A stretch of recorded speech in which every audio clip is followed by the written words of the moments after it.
want to talk to you a little bit today about mortgage insurance. So back in the day, I used to think mortgage insurance was bad. And I've come to the realization as I've gotten older and looked at the ability for leverage and timing on why it's actually such a good tool. So here's a scenario for you, real life scenario that I just went through, and I thought I would illustrate this because it seems to come up quite a bit. So let's assume we're in the Denver marketplace.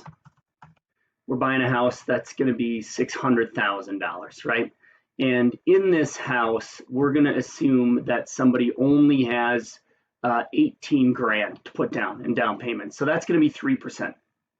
Now, they don't want to pay mortgage insurance because they think it's a waste of money. And I ran the numbers on mortgage insurance in this scenario for these people, putting literally only 3% down, and it comes up at 0.34. So when we look at this, right here is what the mortgage insurance is going to cost, somewhere in this neighborhood. You know what? We'll use the middle, 0.35. So the mortgage insurance on a monthly basis is going to be 0.35. It's going to be $175 a month on top of the principal, interest, taxes, and insurance in order for them to be able to buy this house at $600,000 with only the 18 grand that they have. Now, when we're looking at this, one of the things that happens is let's assume that it took them 2 years to save $18,000. So at 2 years to save $18,000. So 2 years, $18,000. What we know here is that means they're only able to save $9,000 a year, right? So now the flip side of this is, what if they wanted to wait till they had 20% to put down? That's 120 grand. Well, if it's taking them it took them 2 years to gain the 18 grand, how long is it going to take them to earn the 20% down payment? Here's the problem with that, is the price of the house is not going to remain $600,000 every year. It's going to go up. Now, one of the things that I looked at here, just to be, I got an infographic. This is for 2022. So, ironically, the average rate of appreciation since 1950 is about 5%. And as you look right here, if we look at the average of all of the different forecasts between Fannie, Freddie, CoreLogic, et cetera, we're at about 5.2. So no real shocker there that it's going to be the average. So I'm going to use that average. I'm going to assume that you're going to buy this house. It's currently $600,000. It's 5.2. So in 1 year's time frame, that house is going to go up in value by $31,000.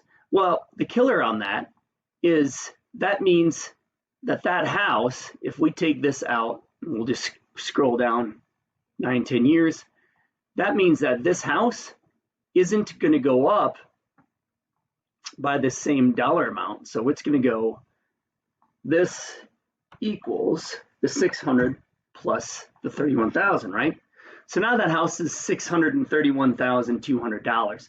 And that house is going to go up about $32,000. You can see where I'm going here. If I stretch this out all the way down the line, that house in 9 years, we can go out a couple more here. We'll just go to 10, make it easy. We're looking at a house that, if you wait until you have the ability to buy it because you don't like mortgage insurance, it's going to be almost $1 million property 10 years down the line. You're never going to catch up. You're never going to be able to buy it because, oh, by the way, now the 20% that you need to save is going to be 20% of this one. And so you're just not going to get there. Another way I look at this is going, you know what? Let's go back to this first year right here. So this is the wealth accumulation earned in that very first year because you bought the house instead of waited, right? And you utilize the tool of mortgage insurance, which you hate. So what you were able to gain is $31,000 of wealth, and what it cost you in that first year is $2,100. So when you look at that, if I was to say to you, listen, if you invest $2,100 into an item, you're going to get a rate of return of $31,000. Would you be interested? Of course you would. So the idea that waiting to buy a house because you don't want to pay this mortgage insurance is really short-sighted. The $175 in a month investment in the opportunity to buy the house today and earn an average rate of appreciation of about 5% on the entire $600,000 is a pretty good deal. So I wouldn't shy away from mortgage insurance. I would shy away from waiting to buy the house because that house is inevitably going to continue growing. And if you don't like my numbers, change it. We can go to 3% and take 3 all the way across this board and see what that does to us. It's still, you're still making $18,000 on your $2,100 investment. So there isn't any real way to look at this where it isn't going to be advantageous to you to buy the house now. Don't worry about mortgage insurance. Get in and acquire the property.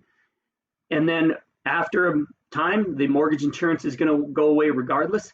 But either way, you're in the house accumulating your wealth today. So that's kind of my thoughts on mortgage insurance. Any other questions? All the information on me and how this all works is somewhere around this email. So check it out and let me know if there's more I can do to help.